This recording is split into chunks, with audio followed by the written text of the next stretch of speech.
Ne të vazhdojmë tani me pyetjen e Ismailit, thotë selam aleikum, do të doja të di se cila është mënyra që duhet të ndjek besimtari për të penduar nga mëkatet e mëdha apo edhe të vogla. Na këshilloni dhe na jepni një orientim për çfarë libër duhet të lexojmë.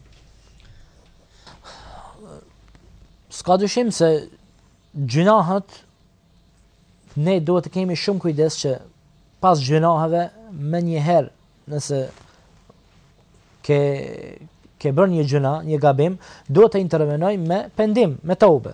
Ai pendim, qoftë për një vepër, apo për të gjitha veprat të cilat kanë kaluar në të kaluarën, duhet që tjetë pendimi, sipas traditës të pejgamberit alayhi salatu wassalam, preferohet që njeriu nuk është pra kusht kjo, pa këtë, jo që nuk pendohet, nuk kryhet pendimi, por është mirë që një musliman të merr abdes dhe ta përmirësoj ose ta merr ashtu siç duhet abdesin, me niyet të pastër dhe me rregulla që i ka abdesi, dhe pastaj t'i fal 2 rekat namaz dhe më pastaj ta lut Allahun dhul xhelal që t'ja fal veprën të cilën e ka bërë. Pra, sikurse mos me personifiku këtë gjë mirë, po për ta ofru pak për opinionin, sikurse tek ti kur i bën dikuj një padrejtësi dhe ti nuk është mirë që të shkosh tek ai dhe ti kërkosh ta falësh më një herë. Mirë, po mundohesh ose ta merr një person të cilin ai e don, që ti flet pak, ta merr në hatër pra, që ai në mënyrë pastaj të mos refuzoj.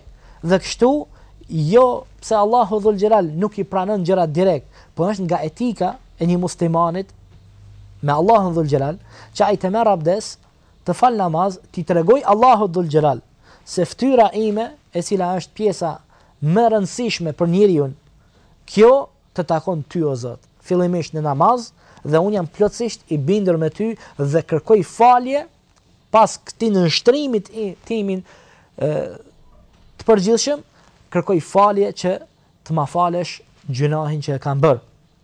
Pra, në qoftë për një mëkat, për një gjuna që e ke bërë, apo për të gjitha gjunat ndoshta me vite ke bërë dhe pas ka kohë që të pendohesh dhe e ke kuptu dhe e pendu, mund të veprosh në këtë mënyrë, mirë po duke pas parasysh që më me rëndësi janë që ti plotësosh kushtet e pendimit, se sa ta bësh këtë gjest.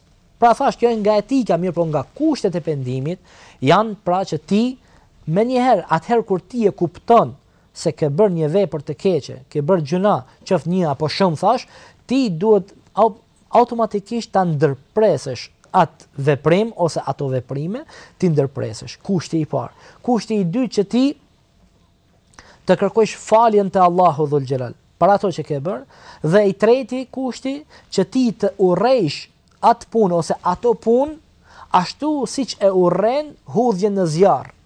Pra ti urrejsh ato punë. Dhe kushti i katërt, pra që është ky me kusht.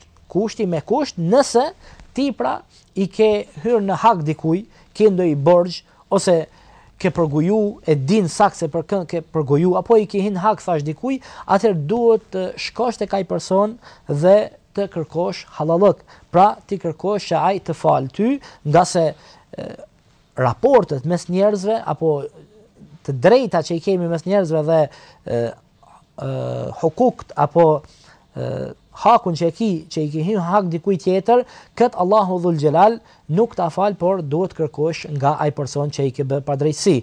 Andaj këto pra kushtet janë më rëndësi që të plotësohen për të realizu ose për të ardhur, për ta finalizu pendimin e një muslimani. Ndërsa tjetra thash është vetëm pjesë plotësuese për t'ia dhënë atë kuptimin më të mirë dhe për ta treguar edukatën e një muslimani drejt Allahut dhul xhelal. Ndërsa sa i përket libra, se çfarë libra, me siguri që ka disa libra, por ajo që e shoh më të rëndësishme është dëshiroj të pendohem, presje por. Kështu është pra titulluar libra. E cilit autor? Muhammed Salih Al-Munajjid, të cilin e ka mendoj se ka përkthy hoxha i nderuar Ekrem Avdiu. Në rregull. Shpresojmë që Ismaili do ta blej këtë libër dhe ta lexojë që të kënaqet edhe më shumë. Me siguri që ka edhe libra të tjerë, po unë këtë e di që është nga librat e edhe hoxha është pra i qëllum dhe libra është shumë i qëllum.